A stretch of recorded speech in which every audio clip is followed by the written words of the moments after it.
Broadcasting live from the Business RadioX studios in Atlanta, Georgia, it's time for Atlanta Business Radio. Brought to you by OnPay. Built in Atlanta, OnPay is the top-rated payroll and HR software anywhere. Get 1 month free at onpay.com. Now, here's your host. Welcome to the Small Business Fuel Podcast. My name is Paul Wilson Jr. I'm the Area Director of the UGA Small Business Development Center at Georgia State University.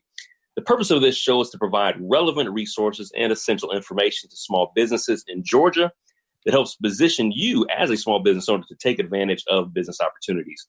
This show is produced, recorded, and distributed by our resource partner, our wonderful resource partner, Business RadioX. And so we're excited to be here for another incredible episode of Small Business Fuel. Today, I actually have a special co-host who actually was the previous host. Then she became a co-host, and then she was a non-host, and now she's back as a co-host. So I'm excited to also introduce to you all, reintroduce Talisha Farrell-Jackson. Hey, Talisha. Hi, Paul. How are you? Cue the crowd. Wow, yes. Well, good. Definitely great to have you. Of course, you have a new role. Would you mind telling our audience what your new role is, at least since the beginning of the year? Oh, wow. So yes, I do have a new role. My new role, I am no longer a part of the SBDC. However, I am always connected and in partnership with the SBDC, and my new role allows me to do so. So I am the Small Business Outreach Specialist for the Department of Administrative Services in the State Purchasing Division of the state of Georgia. And our team is responsible for policy, training, and outreach. We oversee purchasing for all of our state government entities, the University System of Georgia and its public colleges and universities, as well as the Technical College System of Georgia. We are also responsible for more than $4.5 billion worth of goods and services for these entities. That's a billion with a B. Right. Also within our department, our team conducts outreach to business communities and offers training for these businesses that would like to partner with the state of Georgia. So I appreciate the opportunity to co-host with you today as a way to share information about our state resources and our other small business partners. So thanks for having me. Yay. Absolutely. It's great to have you. And of course, you'll be joining us for future shows also, so more people can learn more about procurement opportunities in the state, because 4.5, I think you said billion, right? Billion with a B. With a B. So it means there's great opportunities for small businesses to be able to engage. And speaking of small businesses, we have an incredible group of small businesses who we are highlighting today from the Ascend 2020 program, which is facilitated by Morehouse College, which I'm excited to say. Also, Morehouse is going to be a new location for a small business development center. So we're excited about that. But again, the group of cohorts that we have today, I'm actually going to ask Talisha to kind of give you just a quick overview or a brief introduction of these individuals and their companies. And then we're going to get started and let you all hear from them and some of the great innovative things that they're doing as business owners. Okay, so as Paul mentioned, we have 4 businesses who are presenting their latest and greatest innovative services. They are part of the Ascend, or were part of the Ascend Atlanta program, which served over 120 minority-led companies in providing management, education, capital, in addition to focusing on micro businesses and tech startups. They also led a cohort of small to mid-sized businesses to help accelerate their growth. So these 4 businesses come from that great partnership. The goals in the midst of this economic crisis are inclusive in their services. So these firms provide professional services, technology, and that are extremely beneficial to the public, private, and government sectors. First up is Pruuvn. Pruuvn empowers organizations and individuals to establish trusted relationships through the sharing of verified credentials. Lillii I call it Lillii Rubin. I'm sorry, that's my shopper in me. Barbara, forgive me. But it's Lillii RNB, and they are a leading IT consulting firm that helps Fortune 500 companies and government agencies increase their revenue and improve retail experience by providing world-class subject matter experts in the areas of POS, data analytics, fraud prevention, and IT staffing and recruiting. The third company joining us today is America's Workforce Solution. They are a workforce solution firm that provides strategic staffing and recruitment needs for the Department of Defense, so DoD, with prime contractors and the public-private sector through a staffing app that allows companies to save over 50% in recruitment fees, and we know how those can add up. And our fourth business and company is ProSource 360. ProSource 360 is a small business administration certified hub zone firm that offers management consulting, healthcare solutions, and information technology services to federal, state, and local government agencies, as well as selected healthcare organizations. So we are happy to have these four businesses with us today. Well, thank you very much. So we have Calvetta and Ben and Barbara. I think Brian's going to join us shortly. So how are you all doing today? Pretty good. Fabulous. Good. Wonderful. So we know we gave each of you a brief introduction, but definitely, and we'll start with you, Barbara. Anything we missed that you would want people to know just in terms of your business and kind of who your target market is? Yeah. So one thing that most people don't know is that we are a development shop. And what that means is we do all kinds of innovation and technologies on a custom software development basis. And most of my team have an average of about 15 years, including myself. I'm a technical founder, a computer science degree, so I'm also a coder. But we have 15 years average experience in building enterprise custom software applications. And so a lot of times you don't know that when you just hear about the different consultants that we have, that we also develop custom software. So I wanted people to know that as well. Gotcha. Good stuff. Thank you very much. Calvetta with America's Workforce Solutions. What is one of the things that we wouldn't know about you, or that you would like us to know based on even beyond your introduction? Well, we work a lot with veterans and transitioning veterans coming out of the military, looking to get into the corporate workforce. So since we do provide services and staffing opportunities with the Department of Defense, is military personnel.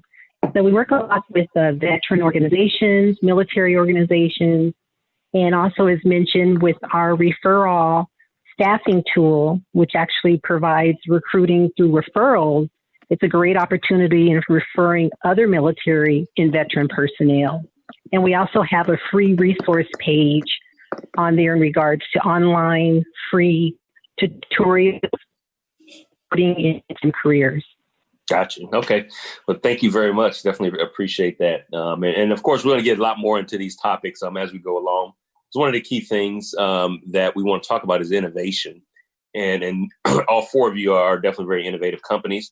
But before we jump into that yet, definitely, Ben, with ProSource 360, what is one thing that somebody may not know about your company if they just saw your website? Yeah, I think the challenging times we're facing right now, we're right smack in the middle of that. Obviously, you look at the pandemic and healthcare, we are a healthcare-based company and really heavily focused on trying to deliver better outcomes for healthcare, both from a research perspective and supporting some of the research organizations, but actually delivering care as well. On the healthcare side. And then also, obviously, we've got the civil unrest, the push towards diversity and inclusion. And we've got several contracts and deep expertise around really helping firms, helping companies, and even the federal government. We've got a contract with the Navy that specifically supports HBCUs, as well as diversifying the Navy talent pool in the areas of STEM technology, STEM students. So those two pieces that are highly relevant today around diversity inclusion, as well as healthcare are really what we do. Absolutely. Excellent. No, I appreciate that. Always good to know those little nuggets that somebody may not be obvious all the time, right? When you're presenting general information. So I think Talisha had a question to get us kind of moving. I do have a question. So tell me, how many of your businesses shut down during our current public health emergency? Did any of you experience any type of delay or stopping point for your business where there was a halt? Can anyone share with us if that happened to you or if you experienced that during this public health emergency? Barbara? I'll jump in. Oh, go ahead. Okay. I would say we did not. Have been very fortunate. Again, our sector is the federal government space. Our client base is federal primarily. And again, with the healthcare, we've got healthcare practitioners. It's slowed down some, but we were able to transition to a remote workforce. So, I mean, we obviously shut our office down, which is in Washington, D.C. We just had opened our office in Atlanta, which is closed as well. But again, we were able to transition that workforce and still deliver our services because we're a service-based organization from a remote perspective. So, knock on wood, we haven't lost any work or none of our businesses had to shut down. It's just had to make the change and transition to the remote workforce. Excellent. Calvetta, did you experience any, transition or problems with transitioning to a virtual platform, being that now everything is pretty much virtually? I think she's having technical difficulties. Just Barbara, do you want to jump in? Did you experience any? Okay. Yeah, so I kind of, we were kind of similar to Ben. We had, our whole company had gone remote about 2 years ago, and we're only working on site with clients as needed, which was some travel. So we're kind of happy a little bit that we don't have to travel right now. We're all working from home. But we did notice about 50% of our business, as far as contracts and new business that we normally get around this time of year as our busiest time of the year is the second and third quarter. Those projects were put on hold or canceled altogether because our customer base are mostly Fortune 500 retailers. And a lot of our customers who are not considered, this essential retailer, they have to close their doors. And the software that we provide that we're really subject matter experts on is point of sale, which is that in-store cash register software. So you can imagine if the stores are closed, there was not a big need for those projects. And so 50% of our projects were put on hold or canceled altogether. So we had to pivot quickly, similar to what Ben was saying, and start providing other things to them besides the point of sale. So we're doing mobile, we're doing e-commerce applications, we're helping them with data and IT staffing. So we pivoted quickly and have been able to keep going and stay working based on this new business that we're bringing in. And Barbara, you bring up a very good point with that because we too, as a part of the state, of course, we did not shut down or have any stopping point. We were able to also pivot quite easily by working almost 100% remotely and consistently looking for new ways to connect with our state government entities and suppliers. Mm-hmm. And so we started to offer all of our training virtually. And so making it much easier to do from, your home or work office. So having said that, I'm glad that you mentioned how your business needs or your clients' business needs have changed. Any others, Ben or Calvetta, have you noticed any of your business needs or your clients' needs that have changed over the past 4 months due to the pandemic?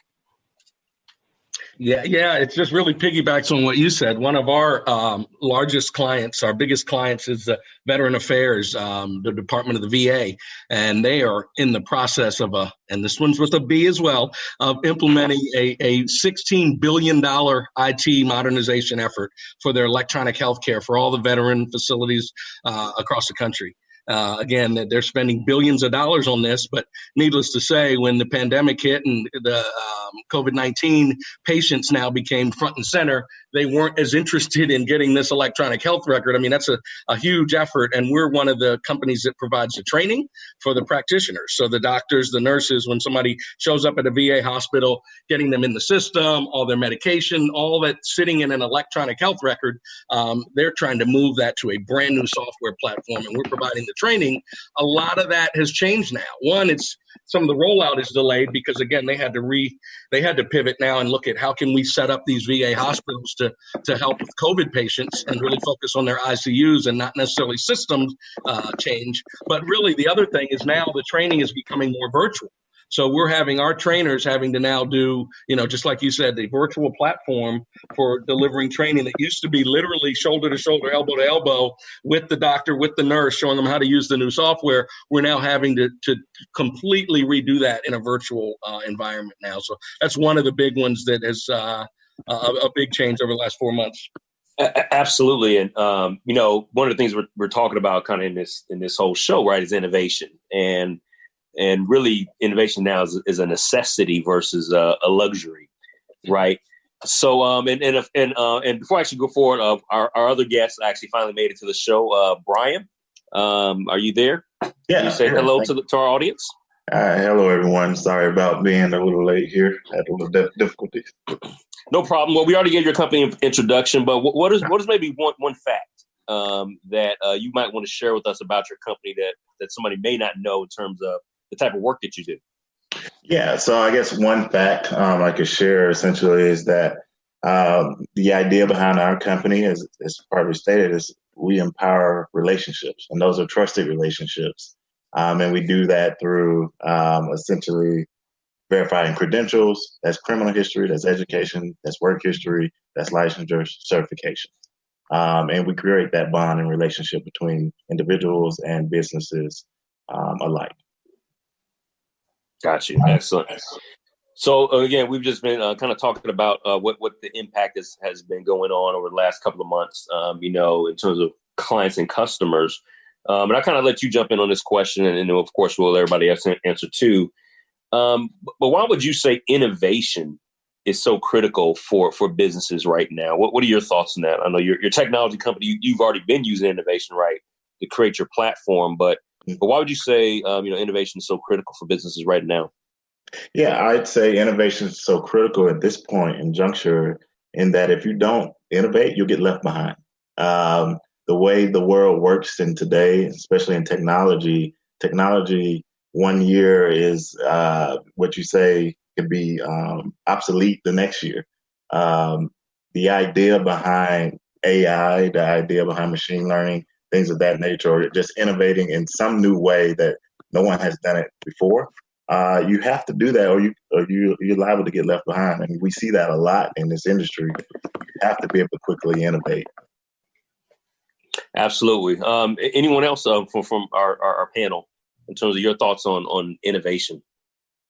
Well, I will add, that, Paul, I know that for, the state and statewide contracts for years, we have a particular contract of office supplies that was managed by one business. And whereas now, or most recently, 5 small businesses or smaller businesses were able to pull together and respond to a bid that won the state's attention. And so that was innovative and, overcoming the challenge of seeing one business, constantly securing or winning a bid. And so they knew that they had to think of new ways to, approach winning a bid and opportunity. And so there are also other contracts. There are also administrative contracts and IT staffing contracts that, are now hiring smaller businesses to fulfill services as well. So that's one way that I know that the state is being, or suppliers for the state and buyers are being innovative in their approach to even combating or attacking or, winning the bids of state contracts. Absolutely. Yep. Good stuff. Yeah, I had something also. Yeah, go ahead. I was going to say, especially for the retailers that we work with, innovation is what is helping the retailers who are surviving right now to really thrive. And what we've seen is that the retailers who already were on this, trajectory of innovating their stores, building for the store of the future. You hear all these buzzwords, and the ones who had embraced that are really surviving right now because they've been able to find their customer where they are, even if they're not inside their stores. And so I think, before we were having to sell that, innovate your stores, do buy online, pick up in store, buy online, return in store, all these things that they were like, yeah, we'll get to it. Now it's like, okay, we got to get to it now. And so innovation is key, especially, not only for us as small business owners and startups, but it's key for our customers and our clients as well. And I think now, due to COVID-19, technology is on everybody's mind. And so we have to innovate, especially around areas of technology. Definitely increasing the reliance on technology as well. So, I mean, like Paul said, it's not even a nice to have now. It's a must have. I mean, I think exactly. One of the areas we're playing in is the telemedicine and telehealth. I mean, I think about before it was out there, it was available, but now, I mean, I don't know how many of you, probably everyone on the call has probably done some kind of virtual visit with a physician or some kind of doctor. I know I have now, and I'm like, okay, I've been selling these services, but now they're just if you're not playing in that space and being able to deliver whatever you're doing, and especially in the healthcare field, that telemedicine now is mandatory. Yes. So that's incorporated into everything from an innovation and technology perspective. Absolutely. And to add on to that, we also provide those frequent communications and even more resources for getting information and access, for the items and supplies that are needed for a lot of the buyers. But, even in healthcare, Ben, just getting information out now, I think we had a recent communications from the FDA that's warning against, 5 more companies that are suppliers that are providing hand sanitizers with methanol. So, the state plays an active role in that, in the reliance of technology to get those communications out to our buyers, to know, what's out there, in addition to the orientation and the monthly systems webinar and all the other things that we do for bidding. And, the interesting thing is we have to drink our own Kool-Aid too as small businesses, as our bigger clients are doing it. I mean, I think about how I've had to step up my communication game within my organization. And I've provided multiple videos, just kind of updating them on the state of affairs, things that you might say in passing in the office. Now we've got to deliver. So I've had to craft. I've really invested heavily in marketing and literally messaging and getting information out, just like you said, in this world. It's sink or swim. You have to do it. You have to do it. Yep. Absolutely. And really just, continue down that path. One of the words I think that's been probably overused, if not misused, especially from a business standpoint during these last 4 months, is the word pivot, right? When everyone's saying we got to pivot, most people don't even know what that means, right? Or they try to maybe flip a switch and change overnight when really not really analyzing, right, the environment. As business owners, and maybe having had to go through pivots in the past, right? What is your, I'll call it, definition or perspective on pivoting? And do you see your own business as having to do that? Or for some, is it just weather the storm and we'll figure it out? Or do you really see having to change your business model? What are your thoughts on that? I guess I'll go here. So pivot, you're right. There's a definition to pivot, a wide range of definition to pivot here. And I'll just say for us here, we utilize that word pivot towards our COVID offering. But it's not necessarily a full pivot. It's something that was actually a part of a suite for us where we're verifying something. So we're continuing to verify information, but however, it's a different form of information. So from my standpoint, a pivot is not a pivot of the business model completely changing. It's a pivot of the type of service we've offered. And I think there's multiple ways to talk about pivot. Like you said, there's that, but then there's also companies who look to pivot completely their entire model, which I'm not sure how that works. I haven't had to do it myself. We haven't had to. But it's interesting that when people say pivot, that there's a different range of what that actually means. Absolutely. And I think, Barbara, you were kind of speaking that a little bit earlier. Like I said, when you were having to make some adjustments, right? Yeah, and our even our business model had to pivot. So, Bryan, I can kind of tell you what that's like. For us, we're looking at things closely. We're on all the retail, magazines and National Retail Federation. So we get the up-to-date information on what's going on. And retailers have to pivot. And that whole in-store experience is going to change drastically. So we are, pivoting even our business model because we see that, just relying on that in-store point of sale that we normally do and have done for the last 7 years, I don't think it's going to fully come back. I think everyone's embracing this new normal, and that's going to change the way we do stuff even inside the store. One other thing we pivoted on, and you can also, for us, pivot also means a repurpose. We have a software product that we work on for retailers that helps them with fraud detection and fraud prevention around their merchandise returns.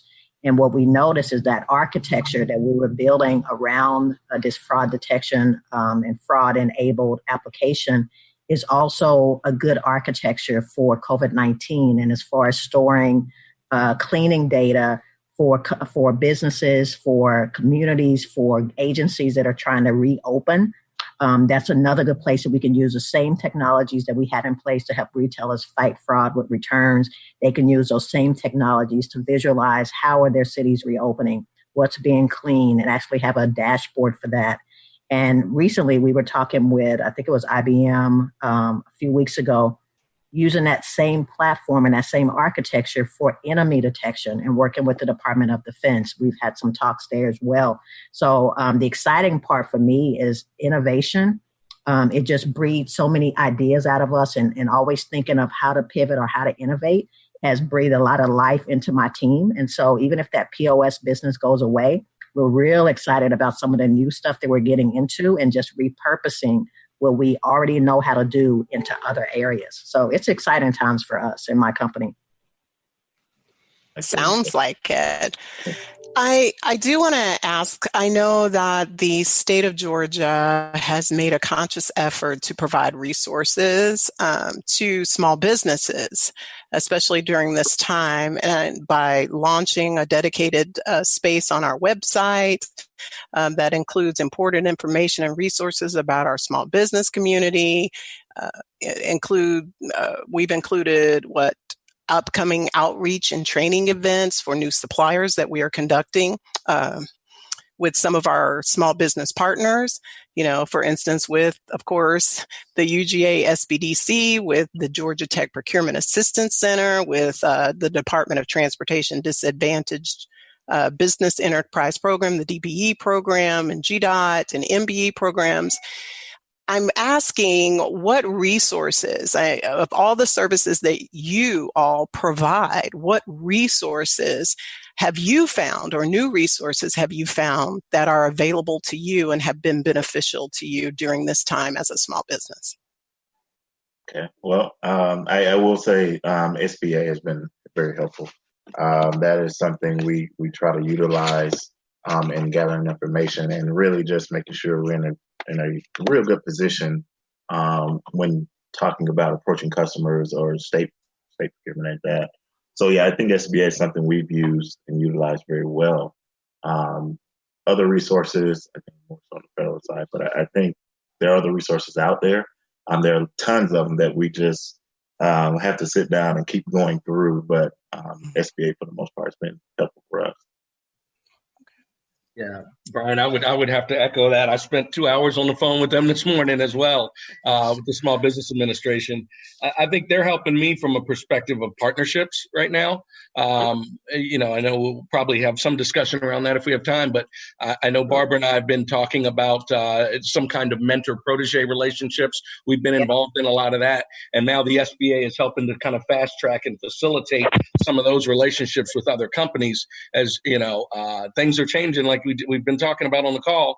I think who you partnered with right now is important. I know, SBA is one. I think about Morehouse. I'm a graduate of Morehouse, and I know that Tiffany Bussey, who runs the Entrepreneur Center, has been very helpful for me in tying in with this network here, for one example. And the things that she's been able to provide over the years have been phenomenal, but right now especially. And lastly, I'd say I've leaned on, from a resource perspective, like I said, the things that I was doing a little bit of work with companies, and I've got one marketing firm that, he had this big proposal in front of me a year ago, and I'm like, I just can't see spending all that money on marketing and communication. And now, I'm spending that and then some. And every little thing I want to run by him. I want to say, hey, is this message right? Is this the right time for the message? So, and again, he's one example, but where you can find that at the PTAC or wherever, I think we're having to be resourceful big time right now and work together as small businesses working together.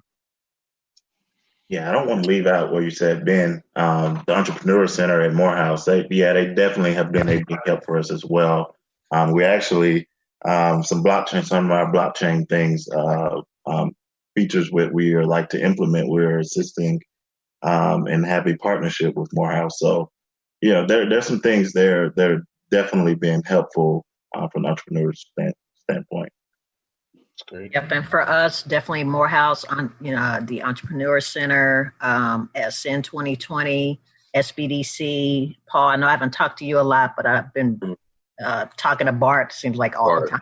Yeah. And we also been talking with Donna Ennis over at the MBDA, SBA. We were fortunate enough to be able to get close to almost $250,000 in funding from the SBA through the CARES Act.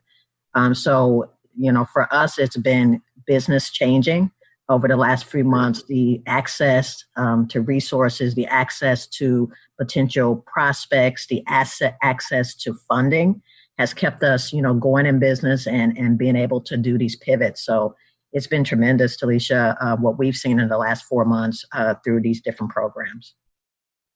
Well, that's wonderful to hear, because we like to update our resources and our webpage and website and provide those, for the small businesses and for businesses, so that you guys do have a source. And like, I think it's Ben that said, you have to keep revisiting them because they change and they update. I know at one time when we were doing our supplier orientation trainings, someone had mentioned, oh no, the website is shut down, when it was referring to the PPP loans. And it was like, it's shut down because they got overloaded, but then they opened back up again. And so if you were already in queue, then you were next up. So, it's good to hear feedback from you all and your businesses to know what resources have been helpful. And so that way we can make sure to stay up to date in our partnerships and keep those available, on our website or wherever, in order for you to access them.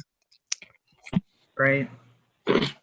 Absolutely. And I'm going to continue this next question, something that Ben mentioned, and definitely you all can jump in because you all are reflecting this. And so one of the things that, as Talisha and I were planning for this show and planning to have you all on, that we definitely wanted the people to know was the partnership that you all were in that cohort together and as individual businesses. But then three of you, right, saw an opportunity, right, to take advantage of as in terms of collaborating and creating a partnership. And so speak to your partnership and in terms of kind of what initiated it, what pushed it forward, and why you guys decided to go that route. We get Calvetta back? I'm here. Can you hear me? Oh, yay. Hey, Calvetta. Yes, we can. I don't know what happened. So I said, okay, maybe it's on the side, but no, my phone. We basically, Brian, Barbara, and myself had had hit Ascend right during the pandemic. And interesting enough, all of our separate capabilities was just so perfect in other offerings, in another way that we could joint venture and partner towards pivoting. And so with my company, on the pivot side is working with companies to help increase and transition to remote and provide staffing for remote workers and companies going remote. I had also partnered, so it's basically I provide the cleaning portion, training, as well as working with veterans. And I think Barbara and Bryan can speak on their capabilities and what they provide to the new venture that we created. Yeah, and Bryan, do you mind if I go next? No, definitely.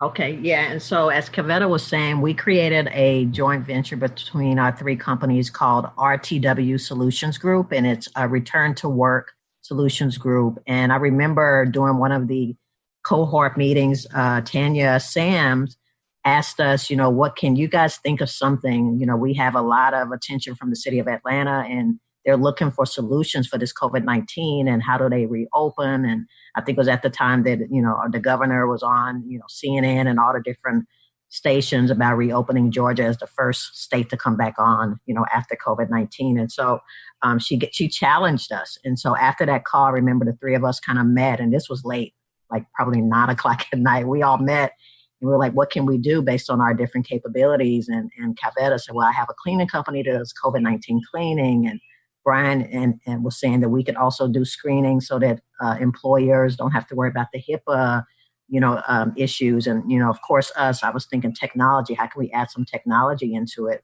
So what we added was an IoT-enabled and a SaaS-based cleaning dashboard, which these cities can use. It's a graphical dashboard, which basically shows a map of the U.S., and it shows as states are coming back online, you can drill in all the way into cities or counties or individual businesses.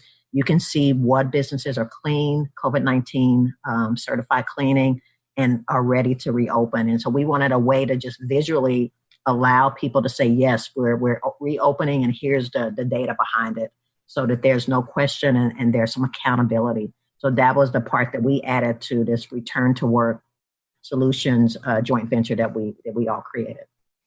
I know, Bryan, were you going to add anything to that? Yeah, and I guess I'll just add the piece for us at Pruuvn, essentially, like Barbara was saying, our piece where we have the ability to screen employees so that we give a sense of that employee, what their status is or what their status previously was. We have the ability to send them through telemedicine, through regular physicians, to be screened if need be. And just utilizing what we have as an app, we call COVID-EA, that the employer has a dashboard which allows for that information to be shared securely by the employee to the employer. So that's our contribution and to Rtw Solutions. And like was said before, this joint venture is something that we can offer a 4-tier service that provides a comprehensive solution. Absolutely. And what's so powerful about that, I ran across an article that said, back in the most recent recession, some would call the Great Recession, 28 to 2010, you had companies that were launched during that time, like WhatsApp, Pinterest, Venmo, Groupon, Uber, Instagram, Pinterest, I think I said Pinterest already, Slack, during that time, and a Square. So all these companies that are almost in many cases household names right now, right? They were actually launched during the middle of a recession before. And so what I think is great about what you all are doing, right? You all definitely see solve the crisis as an opportunity, right? And I think for many businesses, there could be other opportunities in the midst of this crisis. We know, of course, people need to stabilize their finances and that kind of thing too. But if you kind of pull yourself up out of the weeds a little bit, right? And kind of look at the landscape. I think there are opportunities that are created by this crisis that small businesses could become the solutions providers, right, to what's a lot of different situations going on right now. Agreed. So in terms of partnership, and as we kind of start to wind up, you all decided to get into a joint venture, and I know, Ben, you all, I think, have probably done some partnerships too on a different level. Some people are leery of getting into partnerships, or other people kind of go in blind and not really knowing what are some of the key things I need to be looking for a strategic partner, right? Because now could be a great time to find somebody else to partner with as different companies are struggling. What are some tips or pointers you all could share in terms of what you would call maybe partnership best practices for companies who may be looking to kind of connect with another company to do business with? I know one, Paul. Sure. A great way is for them to attend any of the symposiums, like our small business symposium that the state puts on. That's a great way for businesses or B2Bs to actually meet and network and be intentional about, getting to know other businesses, whether it be other contractors and even their competitors. It is good to know your competitors because those could all actually end up being great resources or partnerships for you, potential partners as a result.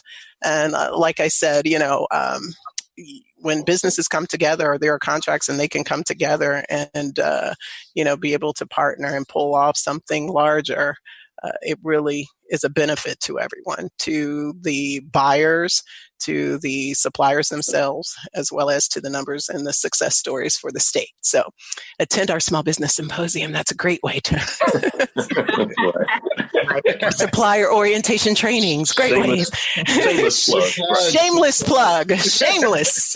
That's right. I will piggyback that, though. I will say over the years, I've lived by those networking events. I mean, I look at some of the partnerships we have today, and I almost felt like I was trying to do it ethically, but I was stalking some folks and trying to see who I could meet. You're being strategic, Ben. It was strategic. It was strategic networking. Strategic stalking. Right. Tomato. Yeah, but no, being at the right place. Sometimes just being in that room, and people remember you, and then there's repetition with that. But I mean, I've found like partnering with other companies is very similar as in your social network, but warm referrals for me have worked very well. People's reputation precedes them oftentimes, or companies. You kind of know who's in your space, who's not. And so you got to protect your reputation and your brand because other people are wondering, do I want to partner with them? So I think, finding somebody that's going to have the same kind of principles, integrity that you want to set forward is very important. I mean, we joke, but I've often heard in this business, really, depending on what kind of joint venture and partnership you have, it's almost like a marriage. You literally are going to have to really find that everything's not going to be perfect. And you've got to find out what you can live with, what you can't, and find a good match. And I think the one thing I'll close with is synergy. That I've got to bring something a little different than you're bringing, or one of us is irrelevant. I want to have a company that's doing something a little bit different. I can learn from them. They can learn from me in some ways. But I think it takes time. Now, I don't think you can just force it and rush it, but we've been fortunate to find some good mentors, and even now I'm trying to find some good proteges and folks that I can kind of give back and teach some of the things I've learned, but I'm also still looking to grow with companies that are larger and bigger and doing things that I want to do in the future. Yeah, I to piggyback on what was already said, the synergies that is definitely something you'd have to look into. Like Ben said, you don't want to be doing the same thing. It's not really going to be a partnership that you're going to thrive in. So just making sure there's a little difference there. You can learn from each other, like Ben said. I will say networking is a good way to find partners. As we did in the SIN, Barbara was in a different cohort, but just networking through a SIN in itself, that's how RTW came about. And I already knew Calvetta from a SIN and in my cohort. So that was a networking opportunity there that allowed us to partner. And then we have partnerships elsewhere. And I mean, even in other states at the moment. But the warm introductions, that definitely helps if you have somebody who knows that organization, who are putting their reputation on the line. That definitely helps as well, like Ben was saying. And attending the symposium, we will be doing that. Right. I'm sorry, did he say he would be attending the Small Business Symposium that was back in February in Dublin, Georgia, that is scheduled and slated to come up again in the upcoming weeks or months for the state of Georgia? Is that what I heard you say? That's what you heard. Yay, Bryan! And now that you put it out there, we're going to be attending as well. Right. That's right. Thank you, Ben. Yeah, we're going to attend as well, Talisha. Yay! Yes, I think that's 3 for the. Okay, Calvetta, can I get a 4? And Calvetta. Yes, okay. put my company down. Thank you. It is a great way to connect directly with the buyers, of those entities and companies and wherever. And once you guys, I know, Barbara, you recently told me that you are registered as a small business or through the state of Georgia. Am I right? Through our website and Team Georgia Marketplace? And we just checked it recently because after talking with you, Talisha, I didn't want to say, well, let me just make sure. So I checked that we still have all our registration is intact. So we're able to access the site, and we've been looking at different opportunities. So yeah, it's great. It is wonderful. Thank you. And that is a success story on that part, just to hear, because once you put in those NAICS codes, or for us, it would be those NIGP codes for the state. And once you put in those codes, you get notifications of, opportunities, bidding opportunities that are coming or upcoming. And you can go back and take a look at previous contracts and how they were put together and what they serviced. And so it's wonderful. And that's a great way for businesses to get their name out there to, entities and others to showcase them and what they can do. So we are glad to have you, and I can't wait to get all of you. Yay! This is being recorded, correct, Paul? This is recorded. Yeah, yes, it is. On a recorded line. It's a record. They're permanent record. Yes. It's on the internet, so it can't ever be erased. So. Hey, they've got a great team over at Department of Administrative Services. And I know our operations manager, Josh Borden, he's very diligent. And they had this all planned out and put it on. Actually, I had only been there for about 30 days when they were talking about the symposium, and it went off without a hitch, and it was really successful. And so I know that they are planning to do more, and it comes from the feedback from the small businesses and from the community of what you're looking for, what you need, how do I connect, what do I do? So keep all of that information coming, keep the needs coming, and we'll do our best to supply, So thanks, guys. Thank you. So as we wrap up, we'd love to give you all an opportunity just to share your websites, and so people can get in touch with you individually. And of course, please share RTW's contact information also. Okay, well, I'll rush in at once. Yeah, I'll go first. What else supposed to go? All right, so Barbara Jones, my company is Lillii RNB Inc. And so the website is LILLII, and that stands for Let's Imagine Life with Ladies in IT. Shameless plug, but anyway, LILLII-RNB.com. And for I'll just give out RTWs as well. It's Rtw Solutions Group.com. And you can see our joint venture and what we're offering for businesses, for agencies, and for small businesses as well. Thank you. And my name's Calvetta Phair with America's Workforce Solution. My website is America's Workforce Solution with no S.com. Good. Thank you. And I'm Bryan Hobbs with Pruuvn. That is Pruuvn, Pruuvn. So the website's www.pruuvn.com. Thank you, Bryan. All right. And I am Ben Skyles with ProSource 360. That's all one word. We're at ProSource360.com. PRO like professional, the word source, and then the number 360.com. And Talisha, if you would also, thank you, Bryan. Talisha, also, if you would, please, you can share your final thoughts, but also make sure that people know how to get to the DOAS website to become a vendor and get connected with the state, please.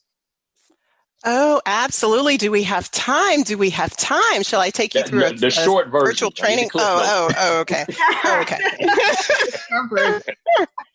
Okay, the condensed version. Yeah. Well, you can definitely visit the website at DOAS, that's Department of Administrative Services, DOAS.GA as in Georgia, .gov, DOAS.georgia.gov.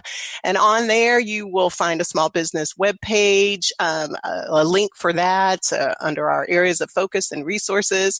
We also have other, results or search for COVID-19 response that we've added most recently since the pandemic, human trafficking awareness conferences that are up and coming, online payments systems for state purchasing, risk management, fleet management, surplus, human resources, and our Team Georgia Marketplace and resources for other business services. So thank you. Thank you very much. And thank you for co-hosting this show. And hopefully, again, all of you out there who were listening and hearing from these incredible companies picked up some tips and ideas to help you. You know, it's tough out there right now, but you can definitely navigate through this space. And a lot of times we have to get better by sharing information and ideas with one another, right, that helps us all navigate through this space. So definitely thank you for listening to this episode of Small Business Fuel. Our goal as the SBDC is to provide you with relevant resources and practical tools to help your business grow. If you would like to connect with us one-on-one in terms of the SBDC, to get one-on-one help with your business, please visit our website at www.georgiasbdc.org/Atlanta to get to the Georgia State location. Or if you're looking for another location, you can again find any location in the state at georgiasbdc.org. So until our next episode of Small Business Fuel, please stay healthy, safe, and profitable. Talk to you soon. Today's episode of Atlanta Business Radio is brought to you by OnPay. Built in Atlanta, OnPay is the top-rated payroll and HR software anywhere. Get 1 month free